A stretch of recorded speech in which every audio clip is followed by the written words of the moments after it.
जय गुरुदेव। परम पुरुष गुरुदेव जी, जय गुरुदेवय नाम। अलख यगम्य के पार में स्वामी तुम्हें प्रणाम। कोटि कोटि करु वंदना, अरब खरब प्रणाम। चरण कमल बिसरू नहीं, जय गुरुदेवय नाम। परम पूज्य स्वामी जी महाराज के चरणों में कोट कोट प्रणाम। आप सभी प्रेमी भाई बंधुओं सबको सादर जय गुरुदेव। आज का ये सत्संग है, हमें भक्ति परमात्मा की करनी है कि भक्ति हमें मन की करनी है। भक्ति हमें किसकी करनी है, इसके बारे में आज हम चर्चा करेंगे। आप सभी लोग सत्संग वचन को बड़े ध्यान से सुनिएगा। जय गुरुदेव। महापुरुष कबीर साहब जी महाराज अपने वचन वाणी में हम सबको समझाया करते हैं कि मन मुरीद संसार है, गुरु मुरीद कोई साध। अजो माने गुरु वचन को, अता को मतायगाद। यहाँ पे महापुरुष समझा रहे कि संसार में जितने भी जीव जंतु हैं, इसमें मनुष्य भी आते हैं, सबके लिए वो महापुरुष समझाते हैं कि सब लोग मन के चेले हैं, यानी मन के हिसाब से चलते हैं। उनका जो मन कहता है वही वो करते हैं। इसलिए पूरा संसार का गुरु जो है ये मन है। संसार के सभी लोग, चाहे कोई भी हो, सबका गुरु मन है और सभी लोग मन के अनुसार ही काम करते हैं। जो उनके मन में आता है वही वो करते हैं। अच्छा मन कहता करने के लिए तो अच्छा करते हैं, मन के अंदर खराब बात आ जाती है तो खराब करते हैं। मन जो भी कहता है वही सब करते हैं। तो जिसकी बात जो मान ले, जिसकी बात जो मान ले वही उसका गुरु बन जाता है। तो मन की बात यदि सब लोग मानते हैं, मन के हिसाब से चलते हैं, तो मन ही गुरु है। मन ही गुरु है तो सब संसार के लोग मन की भक्ति करते हैं, यानी मन उनका गुरु है और वो मन की भक्ति करते हैं। अब हमें ये देखना है कि मन क्या है, मन की उत्पत्ति कहाँ से हुई है, मन ये कौन है। आखिर हम मन की भक्ति कर रहे हैं, मन की बात को मान रहे हैं, तो मन कौन है, मन की उत्पत्ति कहाँ से हुई, इस पर हमें विचार करना चाहिए। क्योंकि यदि आपका मन कुछ करने को कहा, यदि कोई रोक दे तो आपको बहुत दुख और तकलीफ होगा कि हमारा मन कह रहा था इस काम को करने के लिए, इन्होंने रोक दिया। तो इतनी बड़ी भक्ति, इतना बड़ा श्रद्धा मन के प्रति है कि मन के अनुसार यदि आपका काम नहीं हुआ तो आप दुखी हो जाते हो, आप तकलीफ में पड़ जाते हो। तो आप जब इस पर गहन विचार करोगे, इसका रिसर्च करोगे, इसके बारे में सोचोगे, जानोगे, समझोगे, आखिर मन की हम इतनी भक्ति क्यों करते हैं। मन हम की बात यदि हम नहीं मानते हैं, मन वाली हमारी नहीं होती है, तो हमें तकलीफ़ इतना क्यों होता। आखिर बात क्या, हमारा मन से इतना लगाव क्यों है, आखिर ये मन कौन है। जब हम इस पर गहन अध्ययन करेंगे, इस पर विचार करेंगे, तो हमें जाएंगे रिसर्च करते करते मन के जड़ तक, मन के मूल तक। महात्मा ये समझाते हैं मन के 4 अंग होते हैं, मन बुद्धि चित्त और अहंकार। मन के 4 अंग होते हैं, मन बुद्धि चित्त अहंकार। मन के अंदर 3 गुण होते हैं, सतोगुण, रजोगुण और तमोगुण। मन के 4 अंग यानी मन चतुर्व्यूह है, मन चतुर्व्यूह है। इसको इसके पास 4 भुजाएं हैं, एक में शंख लिया है और एक में गदा लिया है, एक में फूल लिया है, एक में चक्र लिया है। ये मन चतुर्व्यूह रूप में रहता है। मन को चतुष्ट अंतःकरण भी कहते हैं। मन, बुद्धि, चित्त, अहंकार मिलते हैं जब, तो इनका एक स्वरूप होता है। तो चतुष्ट अंतःकरण यानी अंदर की इंद्रियां हैं, यानी इनको एक हृदय भी कहा जाता है। हृदय, हृदय के अंदर प्राण चलता है, हृदय के अंदर धड़कन होती है। तो मन हृदय है, अंतःकरण है। इसके बारे में विचार करना चाहिए कि मन हमारा एक अंतःकरण है, हृदय है। मन के अंदर धड़कन उत्पन्न होती है। और मन का स्वरूप क्या है? मन के अंदर 3 गुण हैं, सतोगुण, रजोगुण और तमोगुण। जब मन सतोगुण में जाता है, सत्य स्वरूप अपना धारण करता है, तब वह विष्णु भगवान का रूप बना लेता है। यही मन जब रजोगुण धारण करता है तो वह ब्रह्मा का रूप बना लेता है। और यही मन जब शिव का रूप धारण करता है तो अहंकार आ जाता है। जब तमोगुण धारण करता है मन तो शिव स्वरूप हो जाता है। ये मन, यह मन जो है, इसलिए महात्मा ये समझाते हैं, चित्त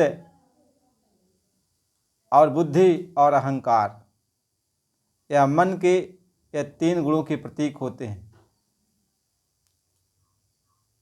चित्त चिंतन करता है, बुद्धि विचार करती है, अहंकार दीवार बन के खड़ा हो जाता है। ये मन के स्वरूप है।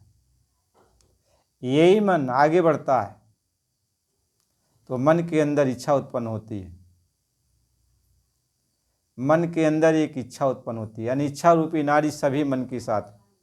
यानी मन आपका ये चीज़ चाहता है कि उस चीज़ को देखा, मन वहाँ लग गया, अब इच्छा उत्पन्न हो जाती है कि इस चीज़ को पूरा करना है, अब इस वस्तु को पूरा करना, इस चीज़ को पूरा करना। इच्छा जाग गई आपके अंदर, क्या मेरी इच्छा जाग गई। अब जब इच्छा जाग गई तो उस चीज़ को अब हासिल करना है, उस चीज़ को पूरा करना है। मन तो कह रहा था ये काम करने के लिए, लेकिन इच्छा जाग गई। इच्छा जाग गई तो प्रबल हो गया। अभी इच्छा क्या है? इच्छा, इच्छा जो है ये माया का रूप है। ये माया रूपी नारी जो इच्छा का रूप धारण करती है। यह मन जब आगे बढ़ता है तो मन ज्योति स्वरूप बन जाता है। मन का रूप जो है ज्योति स्वरूप होता है, ज्योति स्वरूप। और ये ज्योति स्वरूप परमात्मा यानी ईश्वर का, निरंजन भगवान का रूप है। अब आद्या महाशक्ति निरंजन भगवान से मिल जाने के कारण अब जो है वह ईश्वर ज्योति स्वरूप है, क्योंकि आद्या महाशक्ति का जो रूप है वह ज्योति स्वरूप है। अब दोनों मिल गए, रल मिल गए दोनों, ईश्वर यानी निरंजन भगवान और माया दोनों मिल गए, इसलिए उनका रूप ज्योति स्वरूप बन गया, यानी पीला रूप हो गया है। ज्योति स्वरूप तो है लेकिन पीला स्वरूप है, सुनहला स्वरूप है, सोने का, सोने जैसा होता है, हल्का सा पीला। अब आप सोच लो, विचार कर लो अपने अंदर कि यह मन किसका रूप है? ईश्वर का रूप है। और मन के अंदर जो इच्छा उत्पन्न होती है वो माया। अब ये संसार में जितने भी लोग भक्ति किसकी करते हैं? ईश्वर और माया की भक्ति करते हैं। इसलिए कहा गो गोचर जहाँ लग मन जाई, सो सब माया जानू भाई। यानी जहाँ तक आप जा सकते हो, जहाँ तक आप समझ सकते हो, जो कुछ भी आप कर सकते हो, जो कुछ भी आप सोच सकते हो, जो कुछ भी आप कर सकते हो, क्या है? यह ईश्वर और माया का ही मिला जुला ये सारी चीज़ें हैं, सारी चीज़ें हैं। छोटे से लेके यानी चींटी से लेके हाथी तक सब के अंदर यही चीज़ें हैं। इसलिए बिना कहे सब लोग ईश्वर की भक्ति करते हैं, बिना कहे लोग मन की भक्ति करते हैं। और ईश्वर क्या है?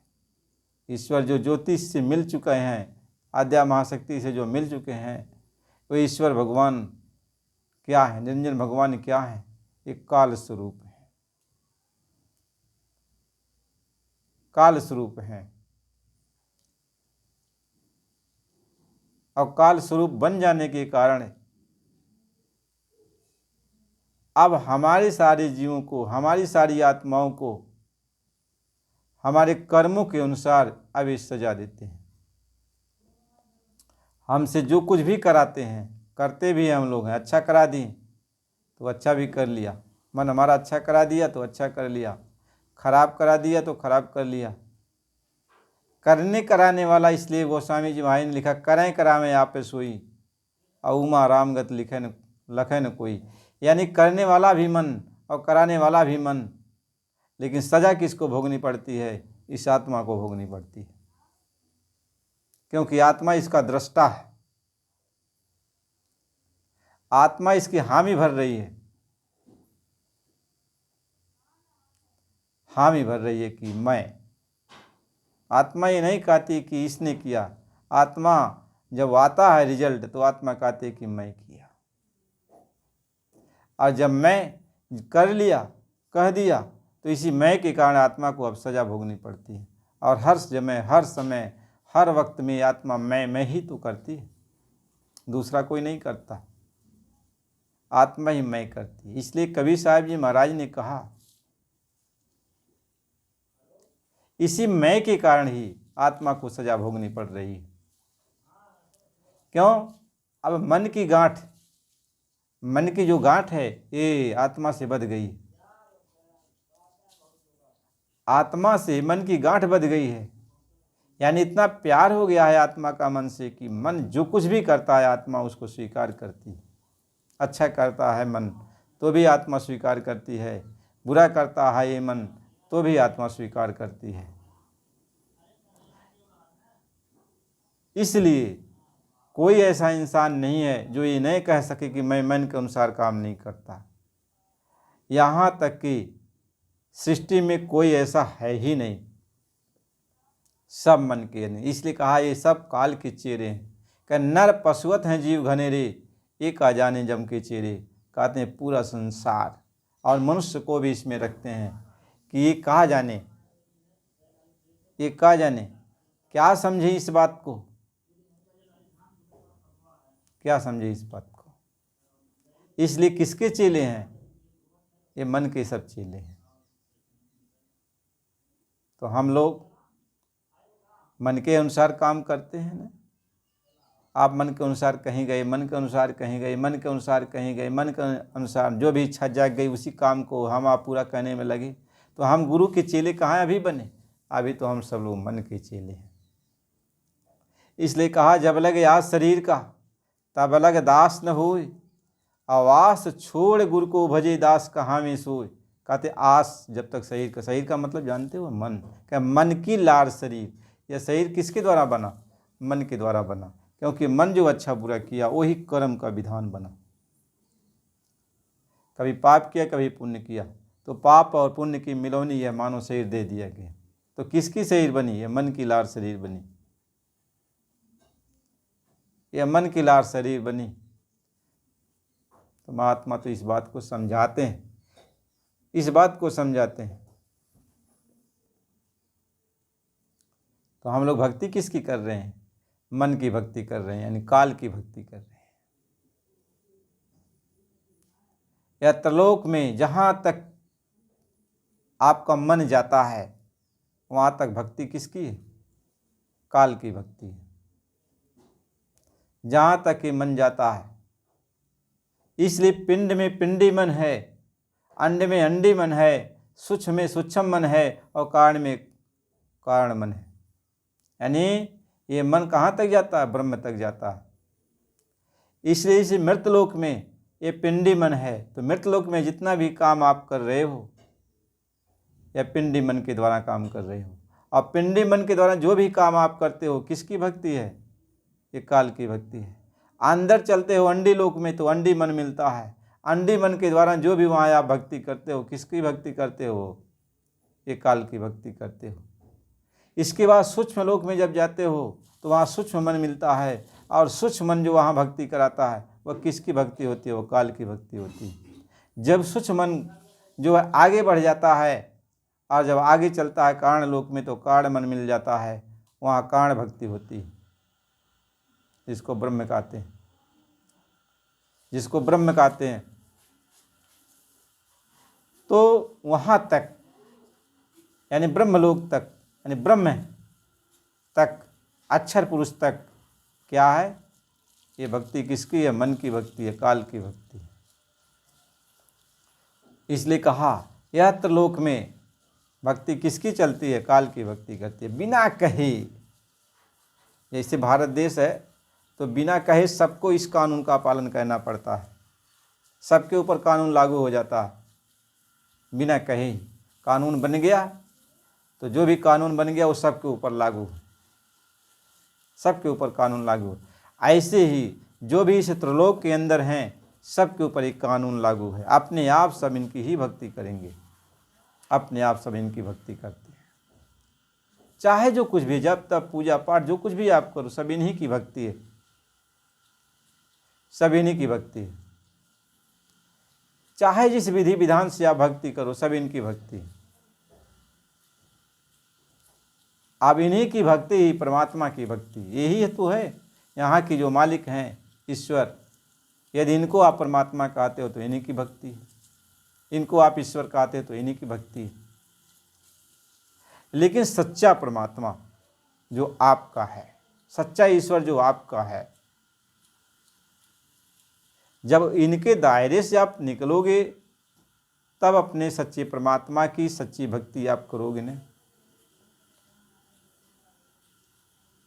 तो इस संसार में सभी लोग ईश्वर की भक्ति करते हैं, यानी तीनों लोक के मालिक जो हैं उनको जो भी कुछ आप कहो आप उन्हीं की भक्ति करते हो। ये मन के द्वारा जो कुछ भी आप करते हो यह उन्हीं की भक्ति है। जितना इस संसार में बनाया गया है विधि का विधान, ये सब उन्हीं की भक्ति का ही विधान है। आप चाहे जैसे चाहे इसमें जो कुछ भी आप भक्ति करते हो, जो कुछ भी मंत्र तंत्र जंत्र जो कुछ भी आप उच्चारण करते हो सब उन्हीं की भक्ति, उन्हीं की भक्ति। जब कबीर साहब जी महाराज से काल भगवान निरंजन भगवान ने पूछा आप किस भक्ति से जीवों को यहाँ ले चलोगे, हमें तो बता दो। तो कबीर साहब ने यही कहा था कि देखो सब कुछ तो मैं तुमको बता दिया, लेकिन उस वस्तु को यदि तुम्हें बता दूंगा तब एक भी जीव यहाँ से जाने नहीं पाएगा। इसलिए उस वस्तु को मैं यहाँ बताऊंगा नहीं, तुम्हें नहीं बताऊंगा। यह वही जानेगा जिसको मैं जनाऊंगा। जिस आत्मा को मैं लखाऊंगा, जिस आत्मा को मैं जनाऊंगा, वही आत्मा उस चीज़ को जानेगी। इस तरीके से हम जो है नाद भक्ति के द्वारा जीव को यहाँ से ले चलेंगे। और दो प्रकार की भक्ति है, एक बिंद भक्ति है और एक नाद भक्ति है। बिंद का मतलब होता है बूंद की भक्ति, बूंद का मतलब होता है ईश्वर, यानी ये काल भगवान निरंजन भगवान, इनकी भक्ति। ये एक बूंद हैं, इनकी भक्ति, इसको बूंद की भक्ति कहते, बिंद की भक्ति कहा जाता है। और नाद की भक्ति जो कुल मालिक है, वो प्रभु है, उसकी एक धारा है,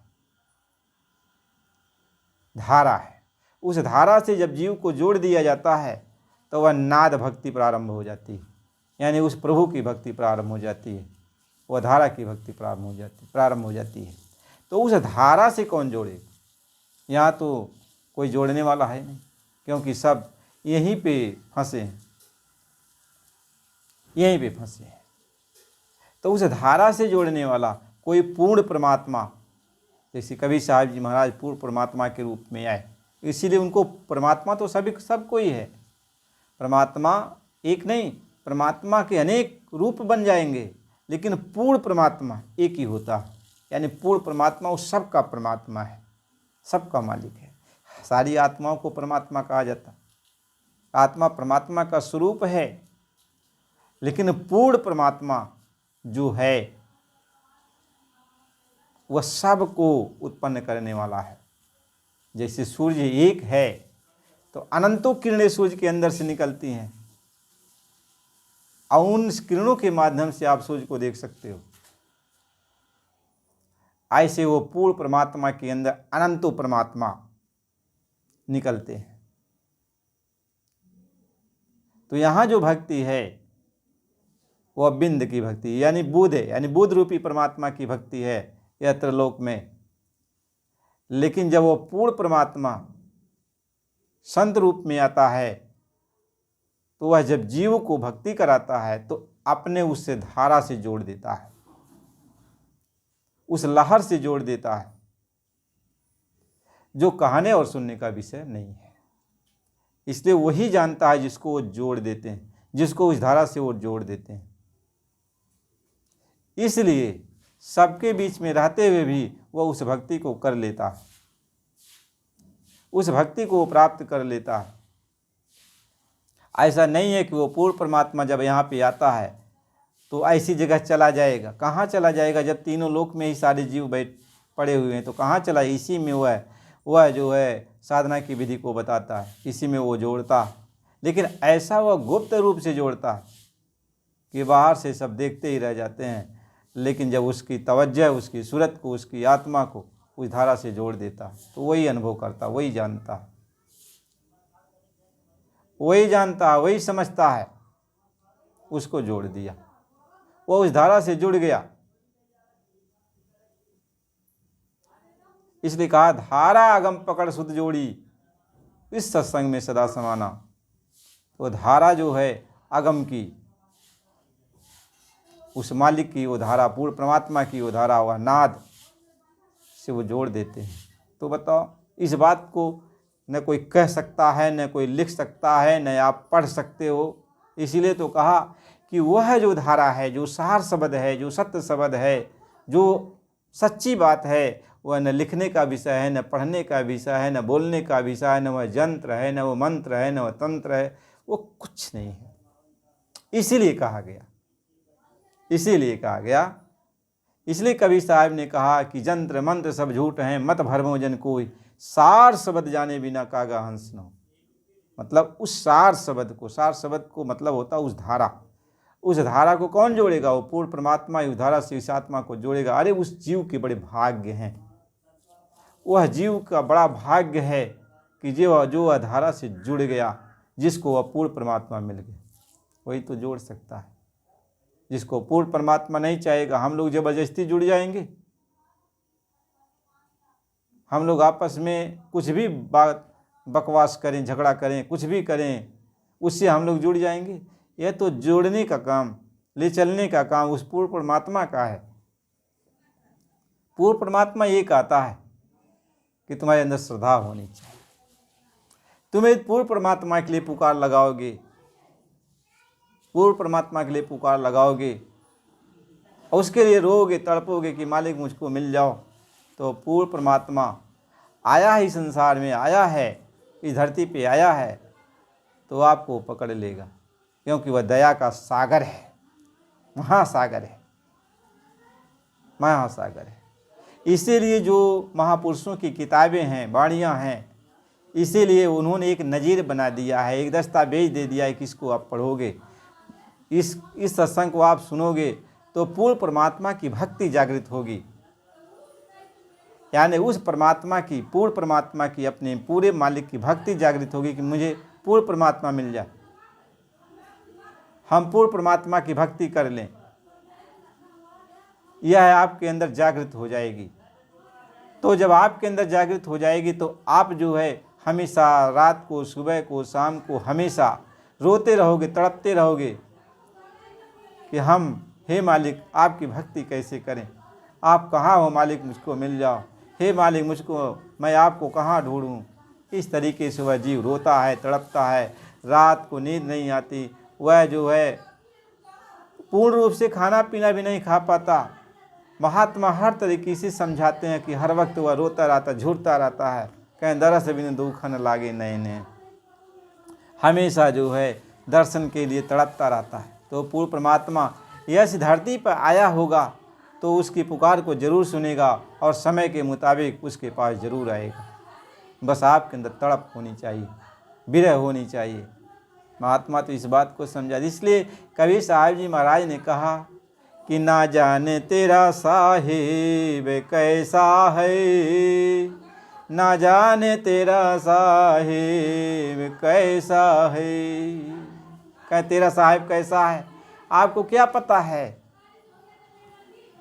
क्या पता है, क्या पता है कि मस्जिद भीतर मुल्ला पुकारी और क्या साहिब तेरा बहिरा है। क्या तो साहिब बहिरा नहीं है। कह चिंटी के पग नेवर बाजे सो भी साहिब सुनता है, न जाने तेरा साहिब कैसा है। कह पंडित हुई कि आसन मारे लंबी माला जपता है और अंदर तेरे कपट कतरनी सो भी साहिब लखता है, न जाने तेरा साहिब कैसा है, न जाने तेरा साहिब कैसा है। कह कहते कबीर सुनो भाई साधु और हर जैसे को तैसा है। तो वह मालिक है, वह सब बात सुनता है, समझता है और हर बात पर अमल करता है, आपकी पुकार पर अमल करेगा। इसलिए प्रेमियों, हमें आपको जो यहाँ भक्ति करनी है, भक्ति तो हम लोग तीनों लोग के मालिक का तो अपने आप ही कर रहे हैं। जब से जन्म लिया, होशियार हुआ, हमेशा उसी की भक्ति कर रहे हैं रात दिन। लेकिन जब हमें महात्माओं की वचन वाणी, उनके ग्रंथ, उनके जो है किताबों के द्वारा, उनके सत्संग के द्वारा ज्ञान प्राप्त होता है कि नहीं, हमें पूर्ण परमात्मा की भक्ति करनी है, तो उस परमात्मा के लिए हम तड़पते हैं, रोते हैं, बिलखते हैं, रात दिन परमात्मा को याद करते हैं। हे परमात्मा मुझे मिल जाओ, मैं आपकी भक्ति करना चाहता हूँ। परमात्मा को आप याद करते हो, वो परमात्मा कहीं पर भी होगा, एक न एक दिन आपसे मिल जाता है और मिल जाता है। श्रद्धा देखता है, आपकी भक्ति पक्की हो गई तो वह देखता है, फिर आके आपको मिल जाएगा और आपको अपनी भक्ति से, यानी पूर्ण परमात्मा की भक्ति से जोड़ देता है। जो धारा है, तो जो धारा है तो कोई नहीं जान पाएगा। जैसे आत्मा निकलती है तो कोई जान नहीं पाता ना, सभी लोग घेर घार के बैठे हुए, ऐसे सबके बीच में वो परमात्मा आपको भक्ति दे देता है तो कोई जान नहीं पाता। कोई जान नहीं पाता है कि इसको क्या चीज़ मिल गया है, क्या चीज़ मिल गया, कोई जान नहीं पाता। इसलिए प्रेमियों, इसलिए महात्मा इस बात को समझाते हैं। इसलिए सत्संग को आपको सुनना चाहिए। हर महात्मा हमारे लिए पूजनीय है। सभी महात्माओं की किताबें एक दस्तावेज हैं।